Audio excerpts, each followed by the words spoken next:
was almost a mythological leader that the Mayans were referring to, known as Wotan.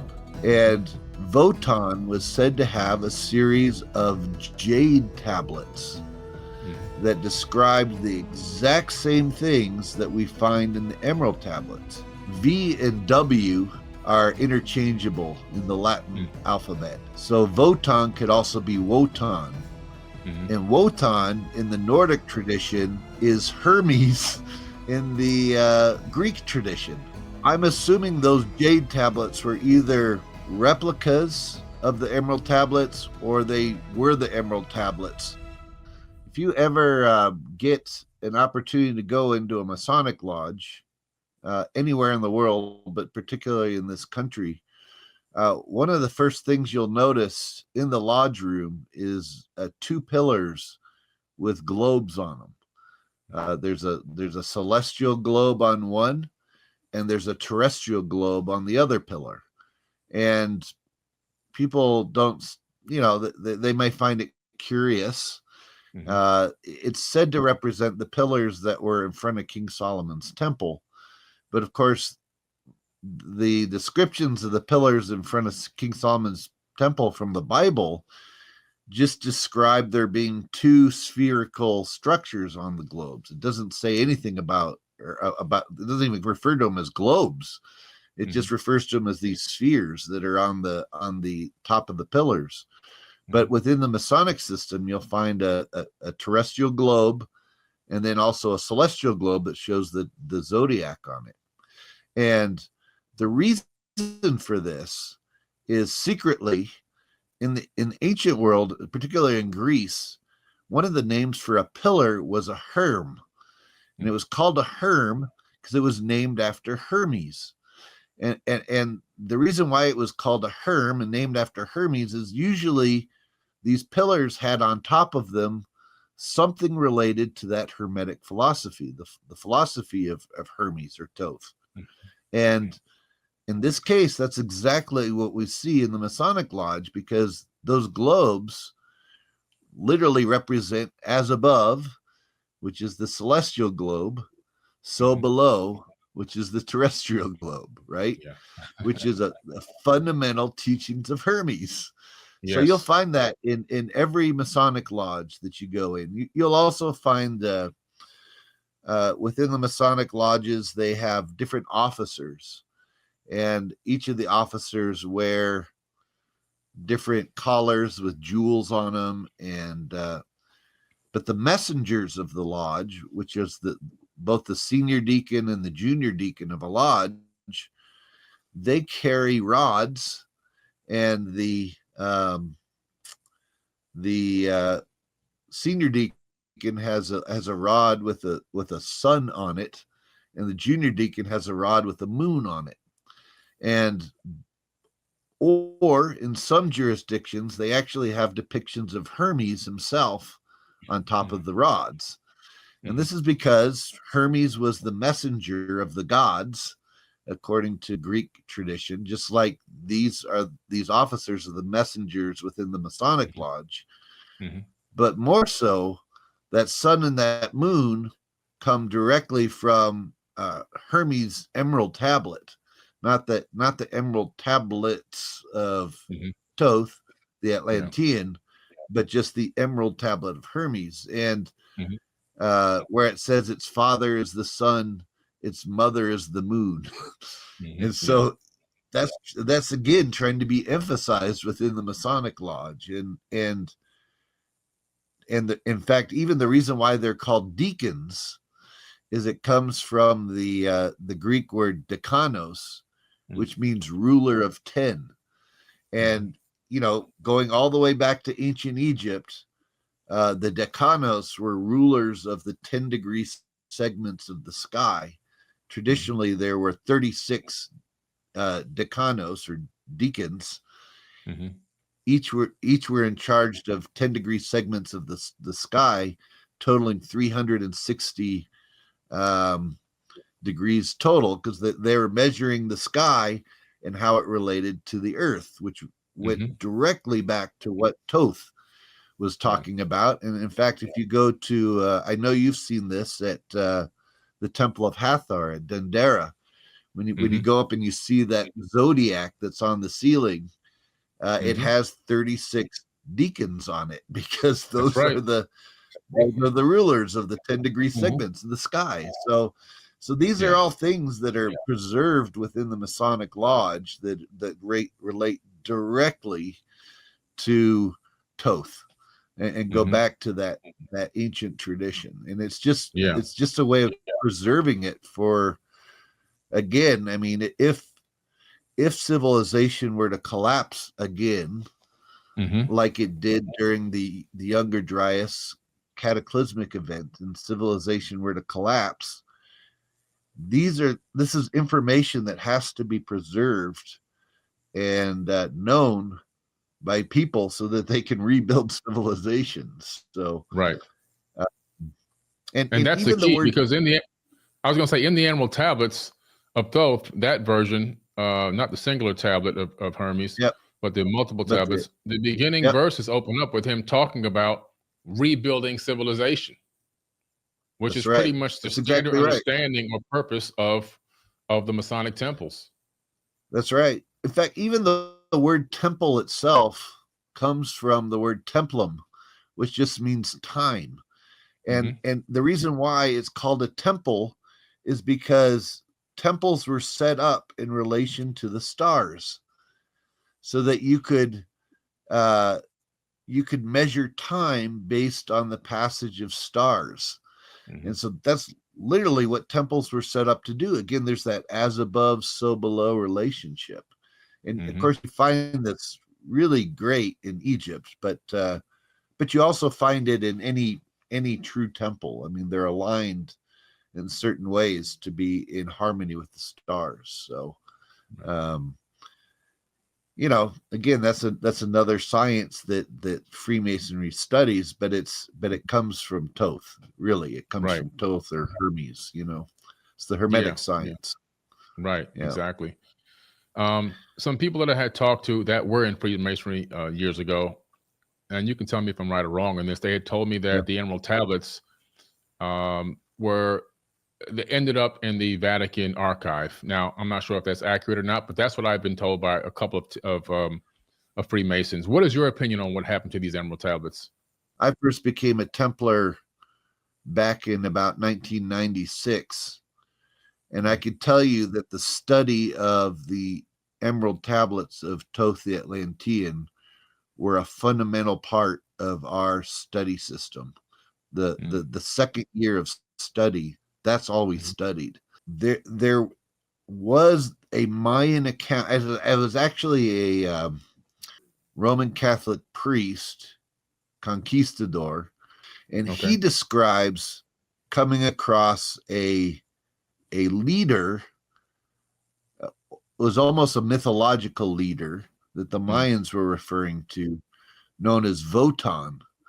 And Wotan was said to have a series of jade tablets that described the exact same things that we find in the Emerald Tablets. Well, when you consider Wotan, V and W are interchangeable in the Latin alphabet. So Wotan could also be Wotan. And Wotan in the Nordic tradition is Hermes in the Greek tradition. That's correct. So right there, we're literally talking about jade tablets of Hermes that were discovered in the Mayan area by this conquistador who was said to have turned them over to the Roman Church at the time. So I'm assuming those jade tablets were either replicas of the Emerald Tablets, or they were the Emerald Tablets. And because the Emerald Tablets even talk about a connection with the Mayans. Really, it's talking about them being buried not only in Egypt but also in the Yucatan region. So yes, I'm assuming this is what this priest found.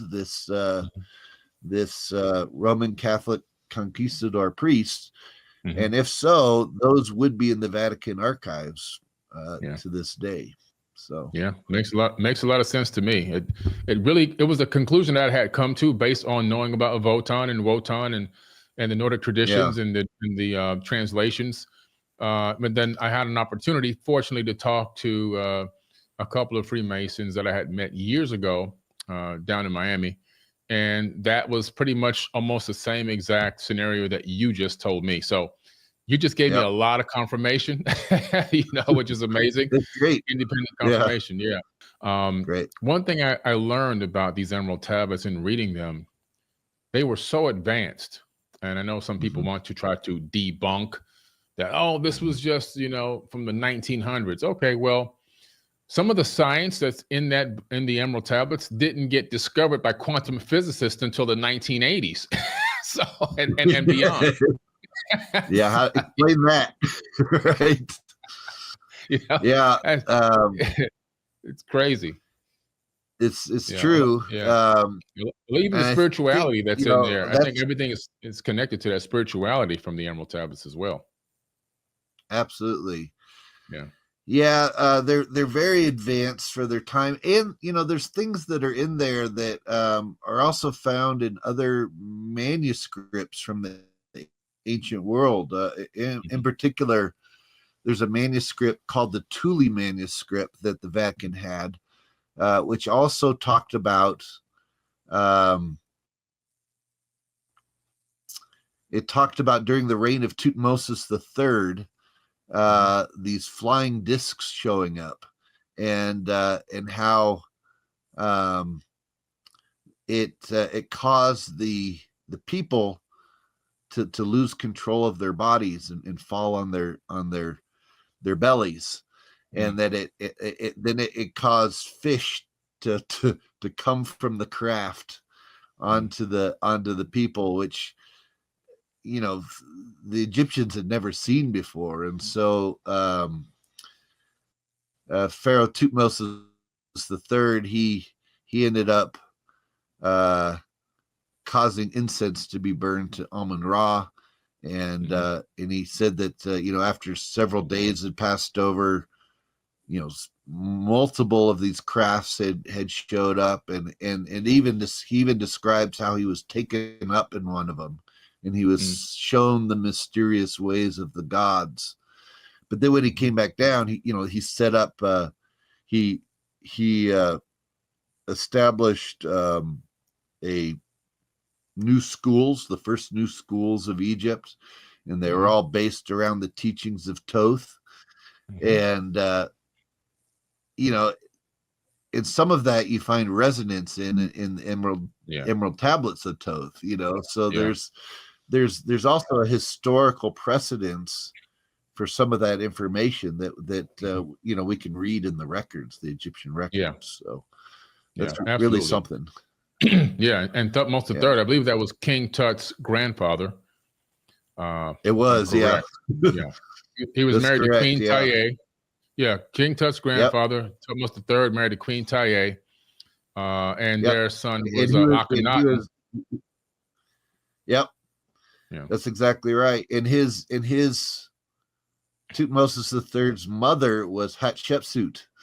Yes, and it's interesting. There's only a few pharaohs in Egypt, including Thutmose III and Hatshepsut and Akhenaten, and a few others who in their titles they were listed as being masters of the Stargate, which is really interesting. I mean, and they to this day their temples still have depiction. In fact, that at Hatshepsut's temple, at the very top, in the middle, at the back, there's a chamber, and on the outside of it, it says it's a Stargate. It has the message for it, but that is guarded 24/7 to this day. I mean, yes, it is. And if the guard, if anyone gets in there, that guard ends up going to prison for life. So yeah, the Egyptian government still takes it very seriously. oh yeah, they do. They have the hieroglyphic symbol for the Stargate, and it's called the Saba, which means Stargate. That's right. That's exactly right. Yep. Mm-hmm. Our good friend Mohammed Ibrahim's been tracking those down. So yes, he has.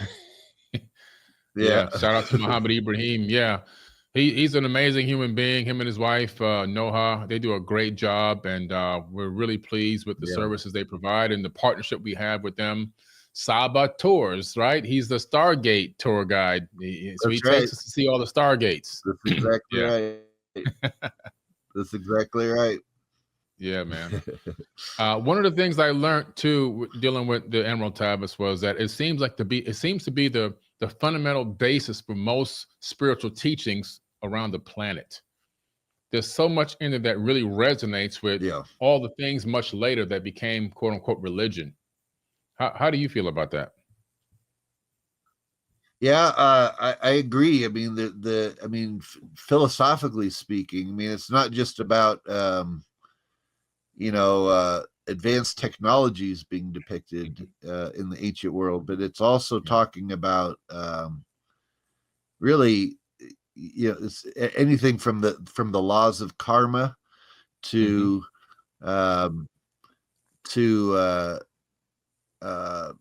just veneration of the sacred, and I believe it's all designed to get us in a state of attunement, so that we can actually, and this is just my personal take on it, but there are beings that are out there, and they do have advanced technologies, and that seem to be technological consciousness interference, or not interference, but they're able to use their technology to also tap into consciousness or connect with consciousness. And I believe that the Emerald Tablets are all designed to kind of prepare us for that, to prepare ourselves to be vessels to connect with these higher beings. And I think we'll be seeing a lot more consciousness technology interface, is what I mean. We'll be seeing a lot more of that in the future, not only from these craft that are out there and these beings that are out there, but I believe our own government is working really hard right now to try to develop that for themselves. And but the Emerald Tablets outlines all of that, and you find the fundamentals of that being spread throughout the religions around the world that have kind of come out of that.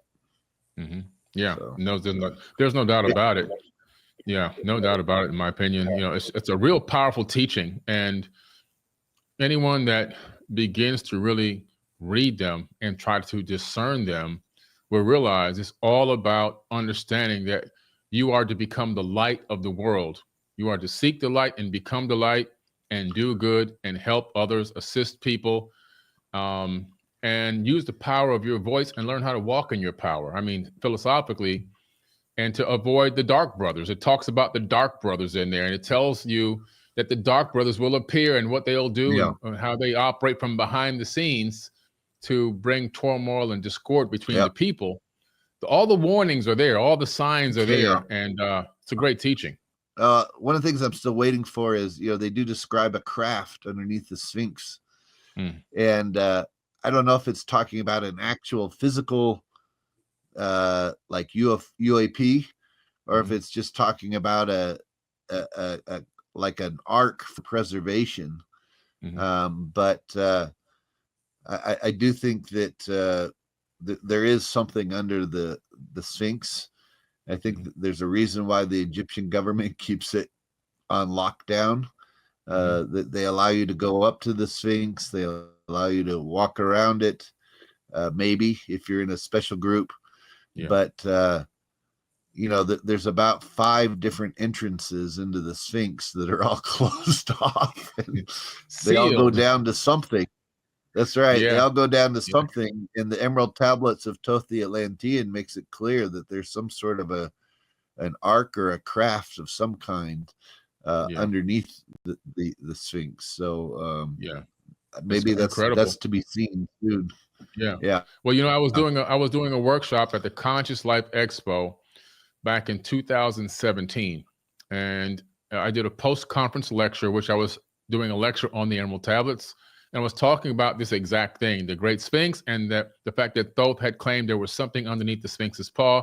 Also, we know the sleeping prophet Edgar Cayce had predicted that as well, prophesied that as well. And in the audience was a producer who had produced a show that was going to be aired on the Discovery Channel. And I remember seeing the commercials for it. They were going to show live what the scans reveal beneath the Sphinx's paw. And this is, at the time where all these streaming TV and all that stuff didn't exist. So you had to be there to watch the TV guide. You had to go to the TV guide. If you missed it, you missed it. I'm sitting there waiting. And then all of a sudden the screen goes black and says, this show has been, what did it say? It has been not disconnected, but it had what the term they used was, but they basically said this show is not airing tonight. And then they went to a commercial break and they brought some other rinky-dink show on. But the gentleman in the audience said he was a producer for that. He gave me his business card and everything. And he said they discovered something amazing underneath the Sphinx. They were slapped with a gag order. They can't talk about it. And he believes that the military, because there's tunnels under there, had come in through a connecting tunnel. His personal opinion, he says now, is that they came in and started to access that area, and maybe whatever was down there might be removed through those tunnels. But he said that's just a hypothesis. It could still be there, but we saw something massive about a mile deep. So I believe that there's something down there. Wow. I think that the Emerald Tablets are correct. I mean, so Thoth even predicted something, a Hall of Records inside the Great Pyramid above the Grand Gallery, and they discovered that with a muon scan a few years ago. This open chamber, a huge area right above the Grand Gallery. That's right. So I mean, it just the revealing just keeps coming and showing and proving that these Emerald Tablets, to me, are very accurate. Yeah. Can you tell me a little bit about, like, historically, what is the Knights Templar and what's their purpose? Sure. So I'm a Grandmaster of one of the Templar lineages, and the Templar Order was originally founded. Most historians will say it was founded in 1118. It was actually started much earlier than that in 1096, but it was set up when the Crusades got started. There was a fear that the Crusaders were going to go down and come across artifacts and other things, and they wouldn't understand what it was, and they would get destroyed, basically. So the Templar Order was set up to go down and try to retrieve these artifacts before the rest of the Crusaders got them. This was actually their secret mission. So the Templars, there were a number of people that came out of different Gnostic traditions in southern France. They ended up forming the first Templars. And it was said that their job was to protect pilgrims in the Holy Land. Well, there were only 8 of them, 8 Templars that were started out. So that would have been impossible. But what they really did is they went down and they were doing digging. They were doing archaeological work in Jerusalem in particular. And they found a number of different artifacts there. But then what they discovered in Jerusalem actually led them to Egypt. And so they went to Egypt and they set up their commandery building at the Temple of Isis at Philae. And this is really why they brought back, the image of Isis and Horus that's found at the Temple of Isis at Philae ended up becoming the symbol of Mary and Jesus in the cathedrals in Europe that the Templars were also starting to build. So the Templars, they saw what the Egyptians were doing. They saw they recovered a number of different artifacts, including multiple arks, like the Ark of the Covenant, but they they encountered multiple arcs, recovered multiple arcs. They realized that these were what we would call today a capacitor, but they were a technology from ancient pre-Egyptian civilization. Mm-hmm. The Egyptians found these things and were preserving them for a long time. The first ark that the Templars recovered was at the Temple of Seti I at Abydos.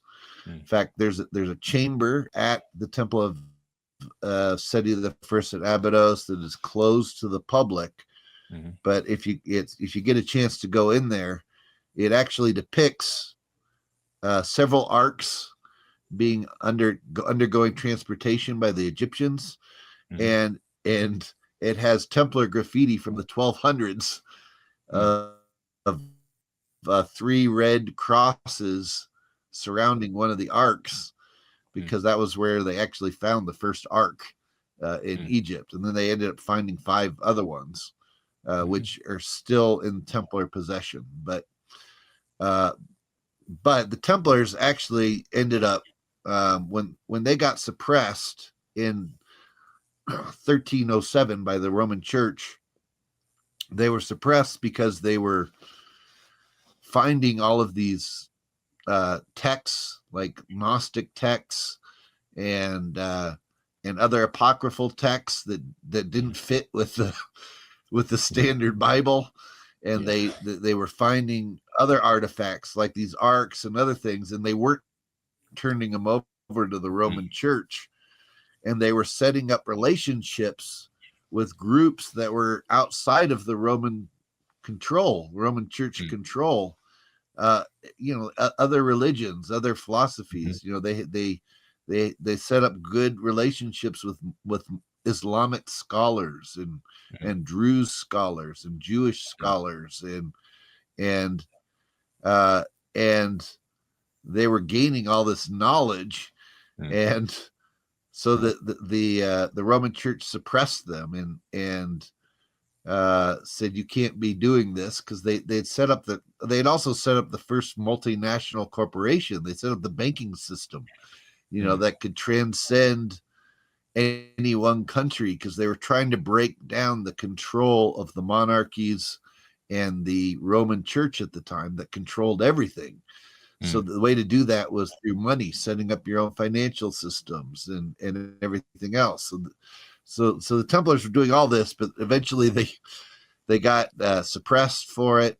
The Grandmaster got burnt at the stake, and the Templar Order had to go underground. And when it went underground, it had to move all these artifacts over to the New World of the Americas, which they knew existed, both from Egyptian records and from Jewish records and from Viking records, all of which they were having they had associations with.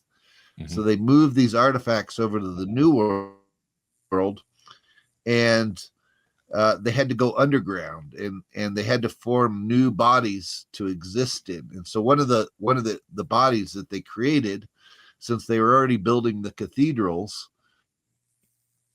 they disguised themselves as stonemasons. And these stonemasons ended up later forming Freemasonry. So Freemasonry really came out of the Templar tradition. And this is why in the higher degrees of Freemasonry, they have Templar degrees. All of the different bodies of rites of Freemasonry, all in their higher degrees, are Templar based.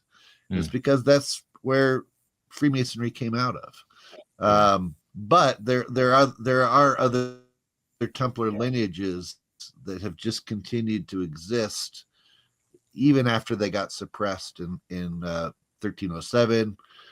They prepared themselves, and they just existed in other territories where they wouldn't get suppressed, like in Portugal and Scotland and in other places. So that's really kind of the relationship between Freemasonry and Templarism. Templars, the Templar lineage I represent, is much more we don't beat around the bush about what our tradition is and where we came from. Right. Freemasonry, they kind of gradually reveal it to you. So, yeah. Yeah, that's incredible and powerful. How many incredible artifacts? I mean, where do you think a lot of these artifacts and a lot of this information and knowledge and ancient texts and books they were able to preserve, where do you think a lot of them are now?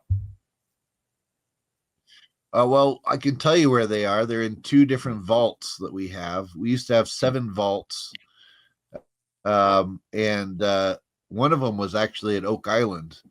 But we removed most everything out of Oak Island in 1765. So they're not going to find much there. I hate to tell the people on the show who've been digging for so long. I mean, we have told them, but they're making money off of a show. So I know they've been digging on Oak Island for decades, decades and decades digging on Oak Island. I know. Yeah. I know they may find a few coins and stuff, but most of the stuff has already been moved out of there, and it was moved out, to be honest, to a lot of the gold. We had gold candelabras and gold jewelry and coins, and a lot of that stuff was all went towards funding the American Revolution, actually, and that's why that stuff was removed in 1765, but. That said, and Benjamin Franklin was actually largely involved in that process. But that said, we still have 2 vaults right now. They're both on private property that still contain some pretty fantastic things in them, including 6 arcs.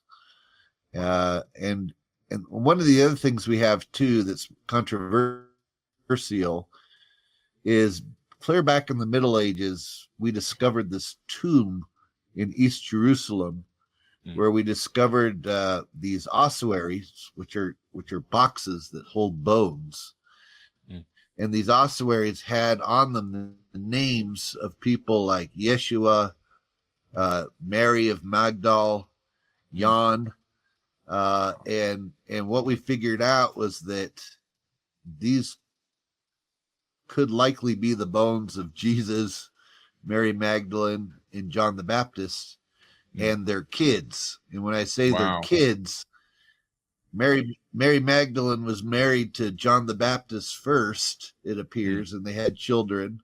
And then when he was killed, she, as per tradition, she ended up marrying his cousin, who was second in command, which was the person we now know as Jesus, and then they had kids, and eventually, they went off and to the world, but they ended up getting buried together back at the family tomb in Jerusalem, which we now know as the Talpiot tomb, and this tomb was again rediscovered back in the 80s.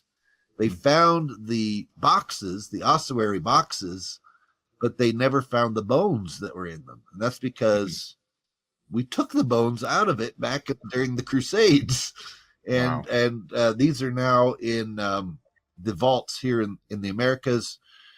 We hope to open these boxes soon, or these tombs, these vaults soon, at least one of them, because it's time for it. We now have the technology where we can instantly make this available, and people's minds aren't as conditioned as they used to be, so they're a little more open to this possibility.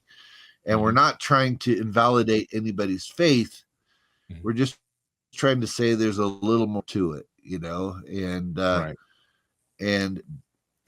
but it also implies, a shift in perspective. Like